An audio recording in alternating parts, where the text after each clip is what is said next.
Alors, bienvenue à l'introduction du TP5 de micropaléontologie.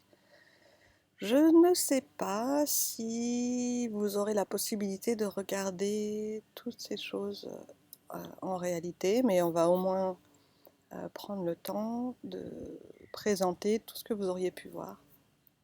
Et puis vous verrez, je vous ferai suivre peut-être que je vais commenter le PowerPoint qu'on vous met en ligne d'habitude pour vous exercer à reconnaître les microfossiles en lame mince. Alors, qu'est-ce que vous auriez pu voir lors de ce TP? Vous auriez pu voir surtout des foraminifères, c'est les microfossiles qui sont le plus étudiés, mais vous auriez aussi pu voir d'autres unicellulaires, calpionelles et radiolaires, des algues unicellulaires, acritarches, coccolithes, diatomées, et puis quelques microfossiles pluricellulaires, comme les ostracodes, les conodontes et les charophytes. Donc, qu'est-ce qu'on appelle micropaléontologie? Eh bien, c'est la science des fossiles dont l'étude nécessite des observations microscopiques. Si vous cherchez de la littérature un peu plus complète que ce cours, cette intro au TP, vous avez ce livre qui est au programme du CAPES, Introduction à la micropaléontologie. Alors, on démarre par les foraminifères. Il y a peu de critères de reconnaissance qu'ils peuvent utiliser de manière systématique pour les microfossiles, c'est vraiment cas par cas. Mais pour les foraminifères, un des critères qu'on peut utiliser, c'est la nature du test. Donc, vous avez des foraminifères qui ont ce qu'on appelle des tests agglutinés, c'est-à-dire qu'ils fabriquent leurs tests en soudant des débris par un ciment carbonaté que eux génèrent. Donc parmi ceux-ci, celui que vous auriez pu voir, c'est les orbitolines. Le test agglutiné, il ressemble à ça. Donc des débris cimentés par des cristaux de calcite. Ensuite, il y a le test microgranuleux. Dans ce cas-là, on a des petits cristaux alignés, et c'est ce qu'on voit ici, des petits cristaux alignés qui s'éteignent, quand on a un microscope polarisant et analysant, qui s'éteignent en ligne. Comme il est microgranuleux et que la taille des cristaux est toute petite, en lumière en microscopie simple, le test apparaît noir parce que les bordures de grains apparaissent toujours noires. Et donc là, en fait, il n'y a que des bordures de grains et donc le test apparaît, comme les cristaux sont tout petits, il y a beaucoup de bordures de grains et donc leur couleur noire est celle qui domine. Ensuite, il y a les tests porcelanés, constitués de petits cristaux de calcite de 0,1 à 2 micromètres. C'est cette représentation-là. Là, les petits grains ne sont pas tous alignés, c'est-à-dire que leur extinction va être chacune dans un sens qui lui est propre, et donc vous aurez des extinctions de type mosaïque. La couleur en microscopie simple, la couleur sera donc marronasse, parce qu'il y a beaucoup de joints de grains, mais pas assez pour que le test apparaisse complètement opaque. Donc c'est opaque, mais marron, pas noir. Trois types de foraminifères que vous auriez pu voir avec un test porcelané, les myliolidés, les alvéolidés et les orbitolithes. Enfin, le test dit hyalin, avec des très gros cristaux de calcite, de 5 à 10 microns, qui donc vont apparaître en lame mince comme transparents, parce qu'il y a très peu de joints de grains, et donc on voit surtout les plages des cristaux qui laissent passer la lumière. Et parmi ceux que vous auriez pu observer, sont globigérinidés, numulidés et numulitidés et orbitoïdes. Le grain, en fonction de la taille des cristaux, vous pouvez avoir un test qui sera marron clair ou carrément blanc et transparent. Parmi les autres organismes unicellulaires, les calpionelles et les radiolaires, ceux qui sont unicellulaires et algaires, acritarches, coccolithes, diatomées. 2 ont des tests siliceux, ce sont les radiolaires et les diatomées. Ok, on démarre avec les foraminifères. Qu'est-ce qu'un foraminifère? Eh bien, c'est un organisme unicellulaire hétérotrophe d'une taille très variable. Ici, il y a marqué entre 50 micromètres et 1 mm, mais vous verrez que certains foraminifères dont on trouve des fossiles et qu'on utilise dépassent la taille du millimètre. Ce sont des eucaryotes, même des cercozoaires, et ils fabriquent un test calcaire. Ce test est constitué de loges successives, communiquant entre elles par des orifices appelés des foramènes. Le cytoplasme remplit entièrement toutes les loges, il sort par les ouvertures, c'est ce qu'on voit ici. Il émet des pseudopodes qui permettent à l'animal de se déplacer et aussi de se nourrir. Ces foraminifères sont tous marins, ils sont soit benthiques, soit pélagiques, et ils ont des symbiotes algaires, les zooxanthelles, dans certains cas. Leur répartition stratigraphique va du Cambrien à l'actuel. Alors on a très peu d'exemples au Cambrien, vous verrez ici, on a un exemple permien. La plupart de ceux que vous verrez sont quand même cénozoïques. Ici une image d'une coupe d'un test de foraminifères avec les loges et les espaces, les foramènes qui permettent la communication entre les loges. Voilà un premier exemple, les orbitolines. Comment est-ce qu'on les reconnaît? Eh bien, d'abord, leur test est agglutiné, ensuite sa forme, il est conique. Donc, comment est-ce qu'on voit qu'il est agglutiné? Ici, c'est une photo d'une lame mince en noir et blanc, et on distingue les orifices des loges,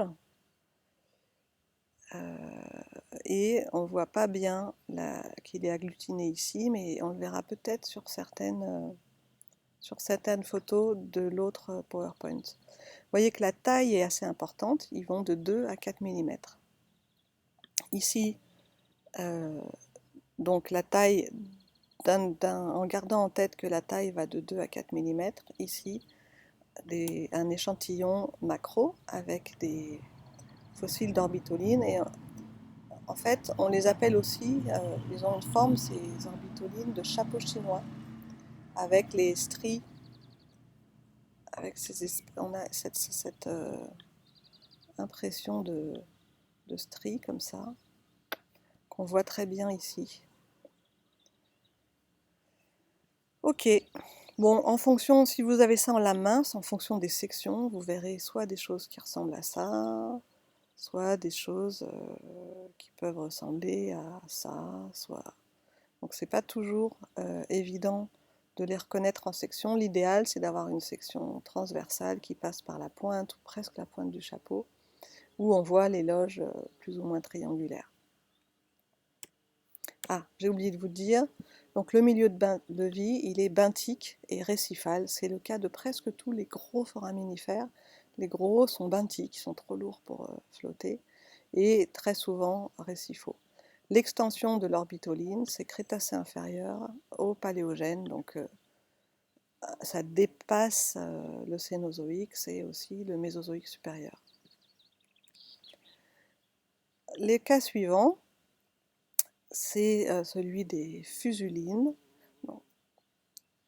qui sont reconnaissables par un test microgranuleux, et puis leur test est aussi en fuseau et enroulé en spirale autour d'un axe. Les cloisons sont plissotées. Donc ici, un test vu à la bino, la taille du test est de 1 mm. On distingue assez bien ces traits là qui sont les limites extérieures des loges, et chaque loge donne un trait. Les cloisons des loges sont plissotées, on le voit là, comme ça, et ici aussi, on voit ces plissotements. Le test est microgranuleux, c'est-à-dire qu'il apparaît noir en lame mince.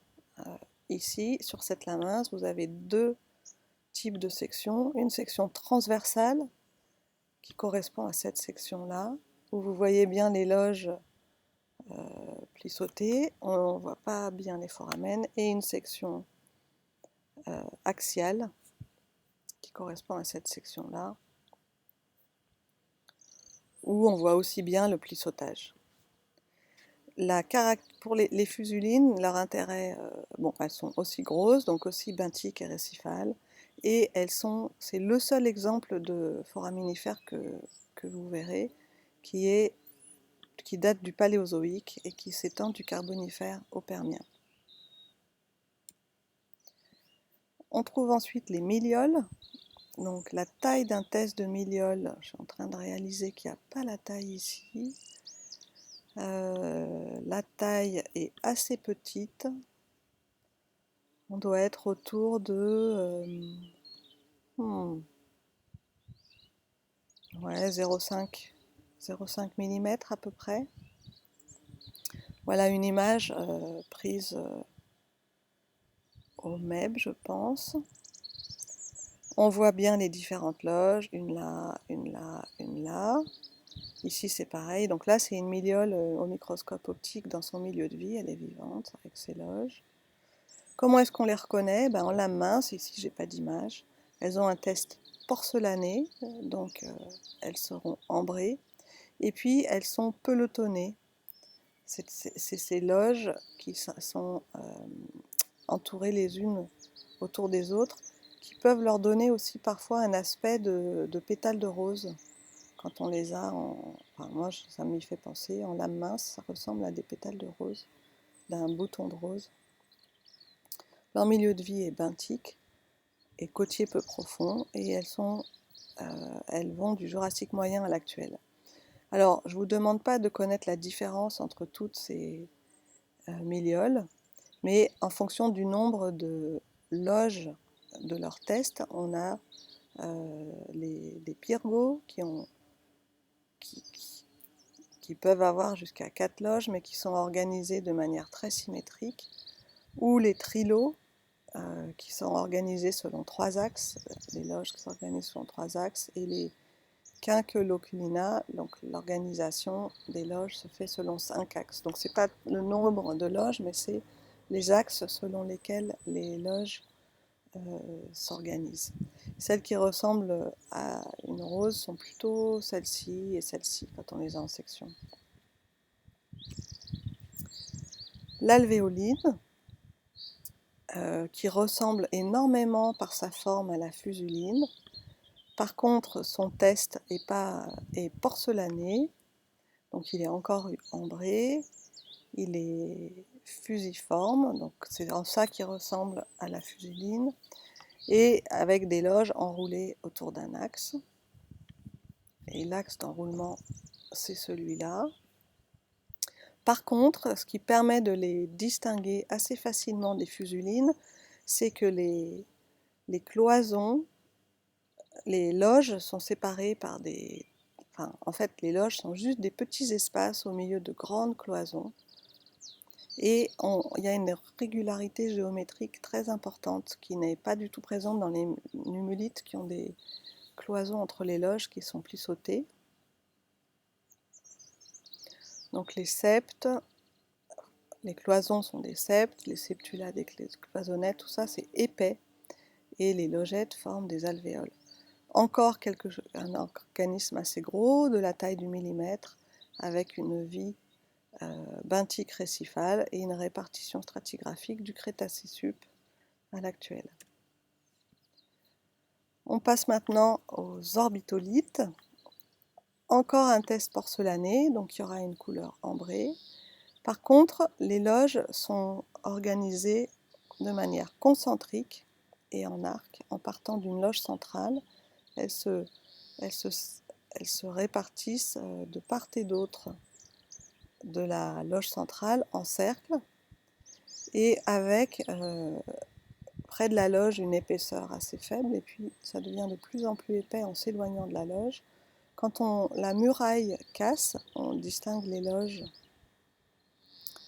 sur la surface du disque et on les voit organisées de manière concentrique autour d'un centre. Leur taille va de 0,5 à 5 mm, ça peut être très gros, 5 mm.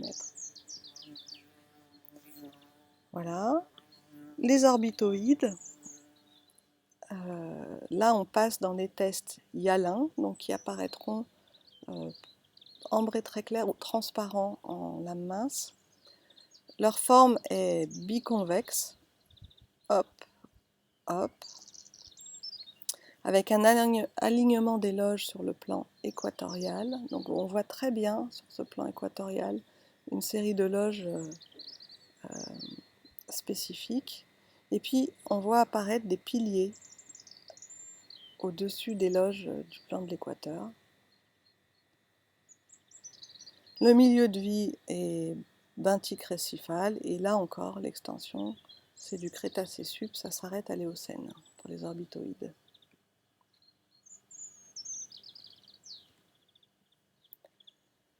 Les globigérinidés sont des foraminifères planctoniques, donc on sort là, c'est un rare exemple de foraminifère planctonique.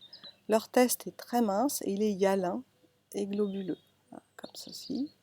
L'échelle est beaucoup plus petite, ils sont plutôt inférieurs à 0,5 mm. Et le fait qu'ils soient petits et que leur test soit mince leur permet d'être planctoniques en fait. Donc il y en a plusieurs types qui sont dont la reconnaissance est attendue à l'issue de ce TP, enfin de cette absence de TP. Donc le premier, le plus facile, c'est les orbulines. On ne voit que la dernière loge qui recouvre toutes les autres, et si on a la chance d'avoir une section transversale qui passe par les premières loges, c'est ce qu'on voit, les loges avec la dernière qui recouvre toutes les autres. Ensuite, on a l'extension de l'orbuline, ça va du Miocène à l'actuel. Ensuite, on a Globotrincana qui présente ce qu'on appelle deux carènes au Crétacé supérieur. Donc voilà les différentes vues de Globotrincana. Ici, on voit l'enroulement des loges. Si on a une vue latérale, on voit ce qu'on appelle les deux carènes. Une là, toc, une là, toc. Et en coupe, on voit bien ce qu'on appelle les deux carènes, c'est ça. Donc le test en coupe a une forme rectangulaire avec deux carènes. Et ici, une vue de dessus ou vue de dessous. Ensuite, on a Globorotalia au Cénozoïque. Donc ces deux-là s'excluent. Les Globotrincana s'éteignent à la limite Crétacé supérieure et les Globorotalia apparaissent à la limite Crétacé supérieure. Donc la transition entre les deux permet de marquer la limite Crétacé, la limite de Crétacé et Paléocène. Donc la même forme en gros, que c'est très difficile à distinguer de Globotrincana quand on a une vue de dessus ou de dessous. Par contre, quand on a une vue latérale, on voit qu'il y a une seule carène et que la forme du test n'est pas rectangulaire, elle est plutôt triangulaire, avec une seule carène ici en section. Enfin, du tertiaire à l'actuel, on a Globigérina, dont le test est globuleux, comme l'indique de façon plus juste son nom. Voilà, les textes globuleux, vus de dessus, dessous, profil, et la forme globuleuse des loges.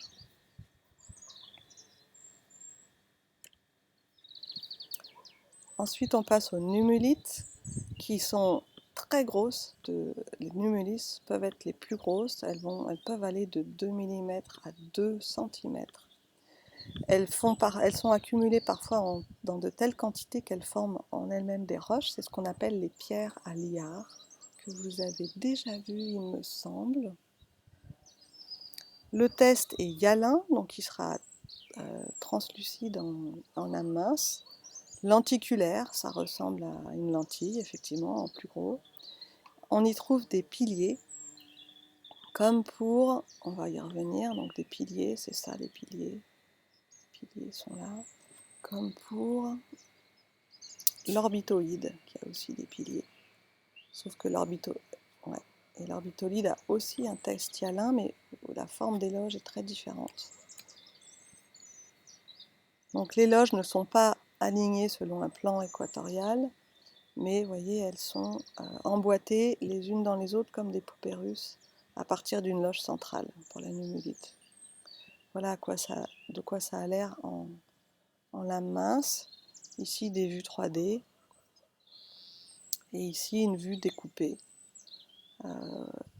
avec un autre type de section. La section équatoriale donnerait ça. Ok, et voilà encore une section équatoriale.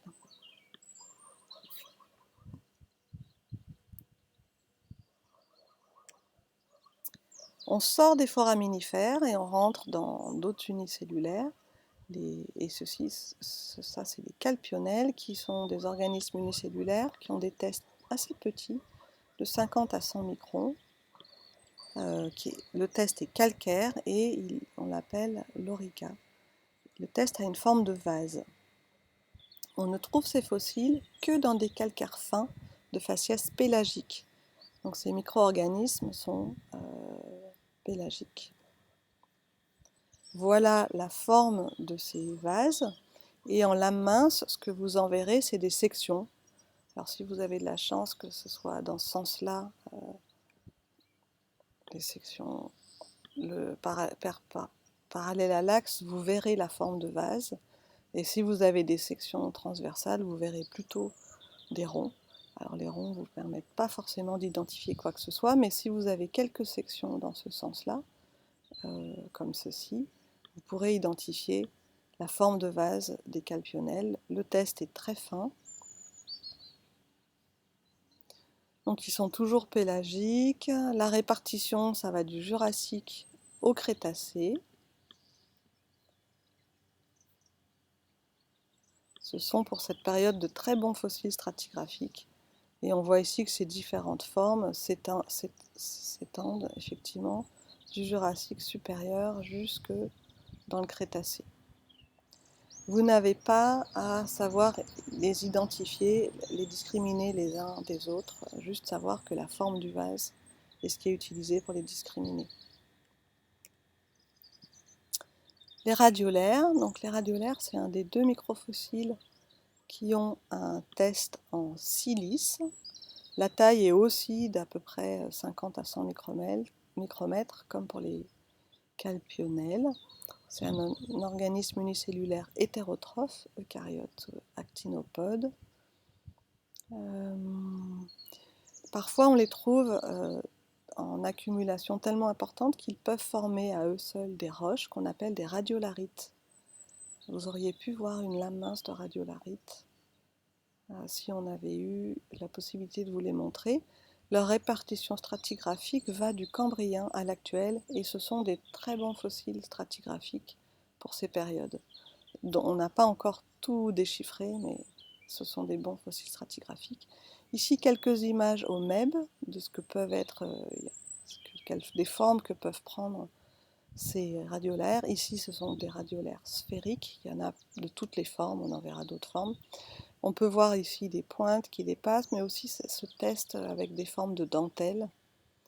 Ici, en microscopie optique, un radiolaire vivant, et ici un schéma avec le cytoplasme qui ressemble au pseudopode des foraminifères qui dépasse des épines. Voilà ce qu'on peut dire pour les radiolaires. Les acritarches.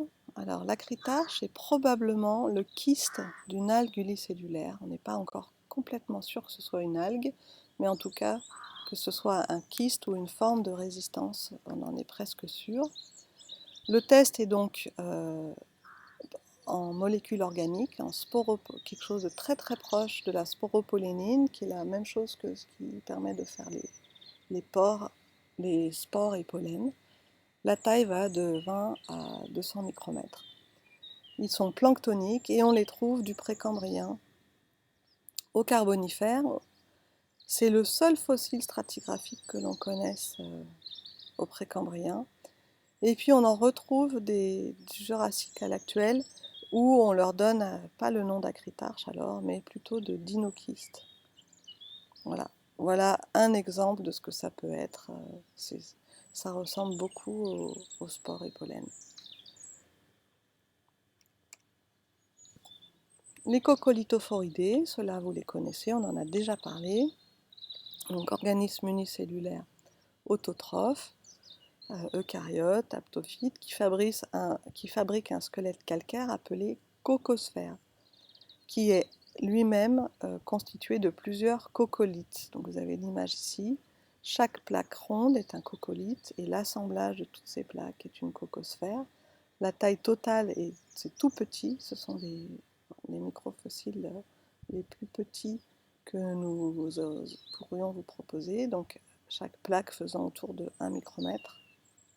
La taille totale de la cocosphère est comprise entre 20 et 40 micromètres, mais dans les sédiments, les cocosphères sont rarement assemblées. Vous verrez on voit les coccolithes isolés.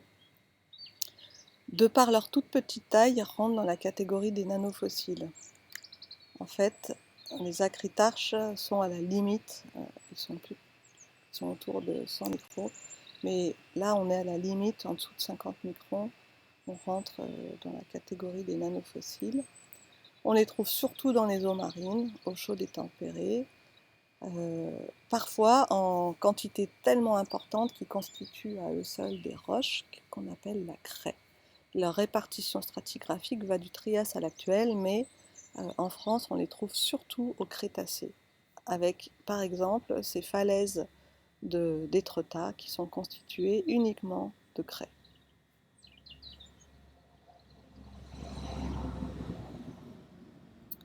Ici, on voit dans les pores d'un foraminifère quelques coccolithes qui se sont accumulés. Les diatomées, qui est organisme unicellulaire autotrophe, donc qui peuvent avoir des tailles allant de 10 micromètres, auquel cas ils seraient dans la catégorie des nanofossiles, mais qui peuvent aller jusqu'à 1 mm. Donc les tailles des diatomées sont vraiment très très variables. Ça fabrique un test siliceux à 2 valves qu'on appelle le frustule. Ici vous avez ces 2 valves qui sont illustrées. Là aussi, une valve, épivalve, hypovalve. Il y a deux types principaux de formes de ces frustules. Certaines asymétries centrales qu'on appelle les centrales, voilà un exemple, et certaines asymétries bilatérales, voilà un exemple, qu'on appelle les pénales. Les centrales sont surtout marines, planctoniques, elles dominent les eaux froides, et les pénales sont très répandues en milieu lacustre, et elles sont surtout benthiques. On aurait pu vous montrer des exemples de pénales. Parfois, on a des accumulations tellement importantes qu'elles peuvent constituer des roches en elles-mêmes que l'on appelle les diatomites, que vous avez probablement déjà vu, je crois vous avoir montré. Et leur répartition, ça va du Jurassique à l'actuel. On passe aux multicellulaires, et on commence par les ostracodes, qui sont des crustacés à coquilles bivalves aussi, d'une taille de 1 à 2 mm, avec une symétrie qui passe par le plan de séparation des valves. Ici un exemple d'un ostracode dans son milieu, ou en culture, en tout cas vivant, avec ses 2 valves et puis l'organisme au milieu. On le voit ici aussi. Leur vie est benthique et ce sont des bons fossiles de faciès. Alors, ici, j'ai écrit 3 types de cellules. Alors, quand je dis cellules, je parle de mode d'observation. Ce sont des espèces de petites boîtes fermées, noires, recouvertes d'une vitre, qui permettent d'observer en loupe binoculaire et en lumière réfléchie les fossiles. Donc, ça n'a pas de valeur biologique, c'est vraiment l'outil dans lequel vous auriez pu observer ces ostracodes qu'on a en démonstration, et on nous en aurait montré de 3 types, donc des thermosphériques du Paléozoïque et du Tertiaire, et des psychrosphériques du Paléozoïque. Les psychrosphériques, en voilà 2 types, et on les reconnaît parce qu'ils ont ces espèces d'épines qui sortent des valves, et ils sont caractéristiques des eaux froides, des eaux de 4 degrés, qu'on trouve à l'actuel et au tertiaire après 30 millions d'années, et qu'on trouve aussi au paléozoïque, et en particulier au carbonifère, et qui caractérise du coup les périodes glaciaires, où on a une circulation thermohaline qui envoie des eaux froides au fond. Ils sont benthiques, et quand les eaux du fond sont froides à 4 degrés, c'est qu'on a une circulation thermohaline avec des calottes au pôle, on est en période glaciaire. Donc ils sont très intéressants pour identifier les glaciations et les circulations thermohalines, et on en retrouve par exemple au carbonifère, qui nous confirme qu'au carbonifère, il y a bien eu des glaciations et des circulations thermohalines. Et aux autres époques, eh bien, quand ils vivent sur les plateformes hors des eaux froides, ils ont cette forme-là, sans grandes épines, mais avec des ornementations différentes qui permettent de les reconnaître, de distinguer les différentes espèces et de faire de la reconnaissance de faciès.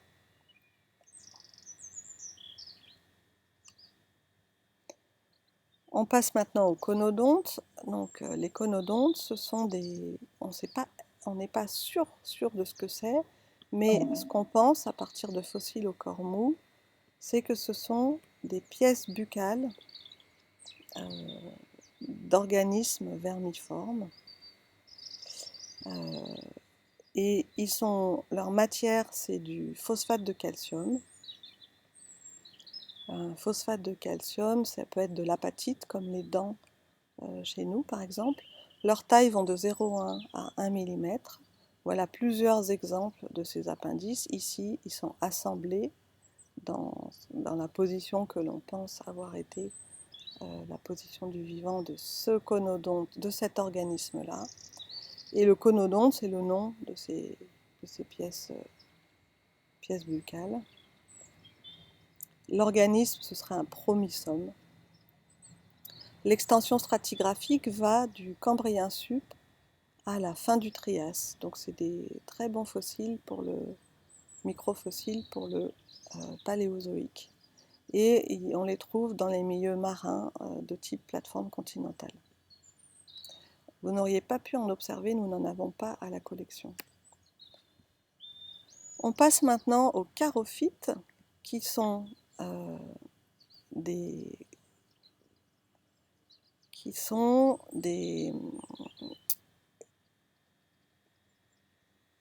gonades. En fait, le fossile, les charophytes sont des organismes, sont des algues dont les parois cellulaires sont incrustées de calcaire. Donc la tige est formée de nœuds courts, séparés par des entrenœuds.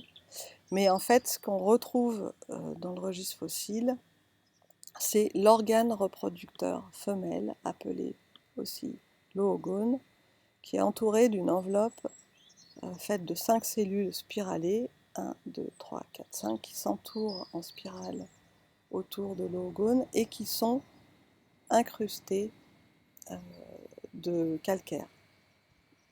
Donc les parois de ces 5 cellules qui entourent l'oogone sont incrustées de carbonate de calcium et se fossilisent donc.